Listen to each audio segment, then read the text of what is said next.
Assalamualaikum warahmatullahi wabarakatuh.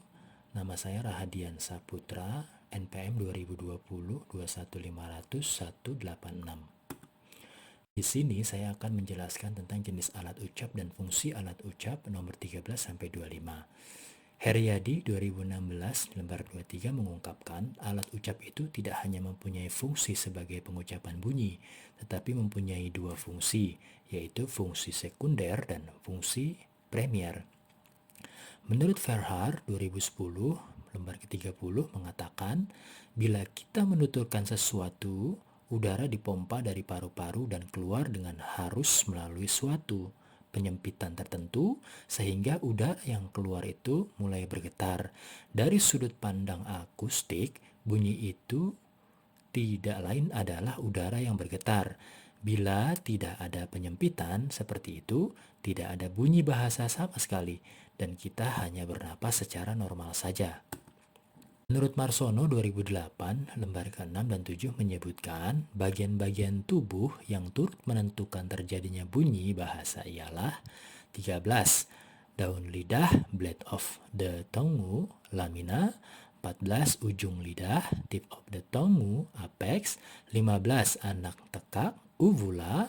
16. Langit-langit lunak, soft palate palatum. 17. Langit-langit keras, hard palate palatum. 18. Gusi dalam, gusi belakang, ceruk gigi, lengkung kaki gigi, alveola dan alveolum. 19. Gigi atas, upper teeth, denta. 20. Gigi bawah, lower teeth, denta. 21. Bibir atas, upper lip, labia. 22. Bibir bawah, lower lip, labia. 23. Mulut, mouth. 24. Rongga mulut, oral cavity, mouth cavity. 25. Rongga hidung, nose cavity dan nasal cavity. Simaklah contoh penjelasan berikut tentang bagaimana alat-alat ucap atau alat bicara itu bekerja. 1. Rongga kerongkongan, faring. Faring berfungsi sebagai tabung udara yang akan ikut bergetar bila pita suara bergetar. Bunyi bahasa yang dihasilkan disebut bunyi faringal. 2. Langit-langit lunak atau velum. Anak tekak, uvula, dan pangkal lidah, dorsum. Velum dan uvula dapat naik turun untuk mengatur arus udara keluar masuk melalui rongga hidung atau rongga mulut. Uvula akan merapat ke dinding faring kalau arus udara keluar melalui rongga mulut dan akan menjauh dari dinding faring kalau arus udara keluar melalui rongga hidung. Bunyi yang dihasilkan kalau udara keluar melalui rongga hidung disebut bunyi nasal. Bunyi yang dihasilkan kalau udara keluar melalui rongga mulut disebut bunyi oral.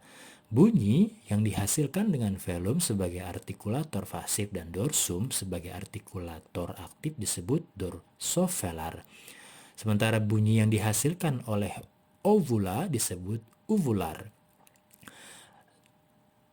3. Langit-langit keras, palatum, ujung lidah apex, dan daun lidah laminum. Palatum berlaku sebagai artikulator pasif dan yang menjadi artikulator aktifnya adalah apex atau laminum. Bunyi yang dihasilkan oleh palatum dan apex disebut apikopalatal. Bunyi yang dihasilkan oleh palatum dan laminum disebut laminopalatal. Ceruk gigi, alveolum, apex, dan daun lidah laminum. Kita masuk ke poin keempat ya. Alveolum sebagai artikulator pasif dan apex atau laminum sebagai artikulator aktif. Bunyi yang dihasilkan oleh alveolum dan apex disebut apicoalveolar. Bunyi yang dihasilkan oleh alveolum dan laminum disebut laminoalveolar. Kelima, gigi, dentum, apex, dan bibir, labium. Gigi atas sebagai artikulator pasif dan apex atau bibir bawah sebagai artikulator aktif. Bunyi yang dihasilkan gigi atas dan apex disebut apicodental. Bunyi yang dihasilkan gigi atas dan bibir bawah disebut labiodental. Bibir bawah dan bibir atas. Bibir atas bisa menjadi artikulator pasif dan bibir bawah menjadi artikulator aktif. Bunyi yang dihasilkan disebut bilabial. Selanjutnya lidah, tongu. Lidah terbagi 4 bagian yaitu apex, laminum, dorsum, dan root. Dalam pembentukan bunyi bahasa selalu menjadi artikulator aktif. Selanjutnya mulut dan rongga mulut. Rongga mulut dengan kedua belah bibir berperan dalam pembentukan bunyi vokal. Semua bunyi yang dihasilkan di rongga mulut disebut bunyi oral. Yang terakhir adalah rongga hidung. Bunyi yang dihasilkan melalui rongga hidung disebut bunyi nasal. Bunyi nasal ini dihasilkan dengan cara menutup rapat-rapat arus udara di rongga mulut dan menyalurkannya keluar melalui rongga hidung. Simpulannya, dengan demikian dapat disimpulkan jenis alat ucap dan fungsi alat ucap adalah organ pada tubuh manusia yang berfungsi dalam pengucapan bunyi yang berkaitan dengan paru-paru, laring, faring, rongga hidung, rongga mulut, bibir, gigi, lidah.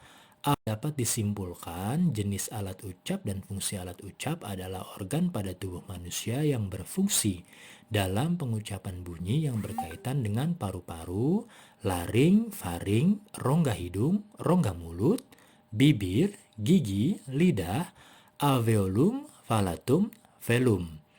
Tidak hanya mempunyai fungsi sebagai pengucapan bunyi, tetapi mempunyai 2 fungsi, yaitu fungsi sekunder dan fungsi primer. Terima kasih. Assalamualaikum warahmatullahi wabarakatuh.